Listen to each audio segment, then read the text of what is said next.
Today we're going to show you the latest market update and the press release that just came out from John Norwood Properties, and then talk to you about what's going on and what we're seeing in the day-to-day market right now. We are a growing population too. And we're an aging population. Someone's getting ready to have a 40th birthday. I've already been there, done that. Midlife It's not so bad. So what are you going to do for your 40th birthday? I'm trying to get to an island that I haven't been to yet. Where are you going to go? I really want to get to Turks and Caicos. Oh, yeah. Have you been there? No. The water looks amazing. And one of those little tikis, the tiki huts over the water. Just like a villa. And Yeah, I a want villa. A butler and a chef. Mm-hmm. It's only $6,500 per night per person. Really? Yeah, I looked into it. So Wow. for a week, it's about 100 G's. Really? Okay, well, I've seen some much more affordable options that still looked bougie. Okay. All right. Well, it's a good reason to leave your son at home because you don't have to pay the extra $6,500 per night. You know. He probably eats more than me. Okay, back to real estate. So with about 24,000 properties sold in Southwest Florida in March, our sales were down about 8 to 9% from the preceding 12-month period, and our new listings are up about 10% from the preceding 12-month period. The average sales price is about the same. It's actually down less than 1%. This is the overall market. All of Southwest Florida. All of Southwest Florida. Lee and Collier counties. Mm-hmm. The average sales price last year, it was $803,000 in all of Southwest Florida, and as of March this year, it's $796,000. So it doesn't mean that the same home that was worth $802 or $803 is now worth $796. Sometimes it will just represent a shift in what is actually selling because it's an average. Yeah. So we can't just take it as right, as though your home went down 1% in value. It's not. Everything is case by case. Right. Okay. What do you think are the take-home points of this market? Sales are down, inventory's up, but prices are steady, and it's all relative. We're comparing it to last year, which was not a normal year. We're getting back to normal. We have 7 months of inventory in the market. That's normal. And interest rates have been kind of steady, hanging at this 7%. Yeah, that's the normal for now. Who do you think needs to be the most aware of these numbers entering the real estate market, whether it be buying or selling? I think that if you're selling your house, you have to be realistic about the price. Buyers have more options than they've had in a long time, and they can sniff out a good deal that if you price it right, it's not absurd to think that you might have multiple offers or bidding more. Yeah, I've seen it. Right. In the last couple months. Right. And I've got it on my Yeah, we've both seen it. that I'm putting pending right now. So the best strategy is coming in, for most homes, the best strategy is coming in really close to the actual market value, front loading all the work, like doing all of the little things that if you, like what you were saying, if you notice it, buyer's gonna notice it. If it's something that you think that people would object to, that bothers you, then you can guarantee that the public, the buyer, everybody's gonna call you out on it too.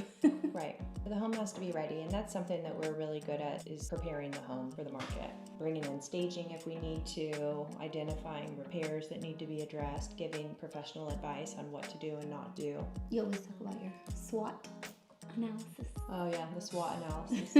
That's true. A little bit of business school there. You know what I feel like? It's like a sporadic behavior. Like every 2 weeks on Friday when it's payday, like that's the time to list things on Marketplace, you know what I mean? And that's like, that sounds kind of derogatory and I don't mean it like that, but that's like, I see buyers like coming out in droves and looking at properties, and then it just dies off, yeah. And there's nothing for a while, and then it's back at it again. So it's constantly like this. Yeah. With the action. Right. And important thing for sellers is that you feel like you're not getting enough showings. It's overall, it's everywhere. Right. And we tell our sellers, like, you're getting more showings than most of the listings, or you're not getting any, and this is exactly why. So how many listings do you have right now? I think it's 7. Yeah. Yeah. You're doing a lot of new construction? Yes. Yep. How are you seeing the market be different for new construction than for resale homes right now, or are you seeing a difference? I feel like a lot of people like new construction just because they know that they're going to get the warranty, and they know that they don't really have to finagle with the closing costs. Like the credit is pretty much there. Right. across the board. Yeah. Right? Okay. The only thing, people still do go after resales if they have like a unique factor, location, something that makes them distinct, you know. Pretty much location and land or square footage for compared to the area. Like if they're surrounded by a whole bunch of new construction and then they have this build that is a little bit bigger than everybody else that you can't really get anymore, people go for it. That's my Bayshore Ranch. I have this amazing property on 10 acres with a home that's only 8 years old, and it's built like a fortress, and it's awesome, and it's all impact rated and metal roof, and it has a barn and everything. And there's a brand new Lennar community that's being built right next door. And you're on 0.45, a little bit less than half an acre in the Bayshore Ranch for $650,000 for a cookie cutter home. You could just spend $1.1 million and get this house on Bayshore Road on 10 acres. It is phenomenal, but it'll go pretty soon. Just takes the right person. Right. There's a lot of people that say they want land, they want this. They start thinking about how much it costs to maintain all the land and do all that, and it weeds out. They go for the cookie cutter. Yeah, that's true. Like, wait a minute, I have to have a tractor. Speaking of tractors, did you just get some new equipment? I got dumpsters. Dumpsters.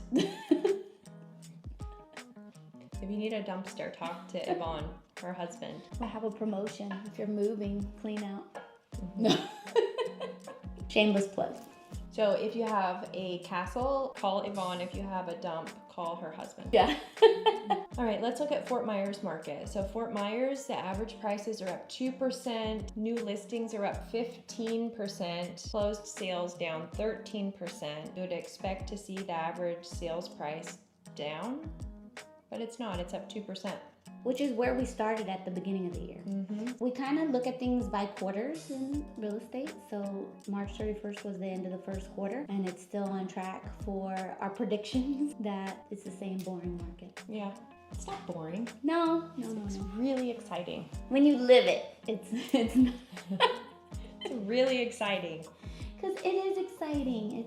I feel like clients are excited because they're buying, they're selling. It's exciting for a buyer right now. Mm-hmm. It's a very, very, very, very, very good time to be buying right now. And it's a good time if you want to do that Tarzan move.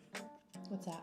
You want to sell one, buy another one. Like, you can do it. You know, like Tarzan, you're swinging from one house to the other. Did you just come up with that? No, I just thought about it.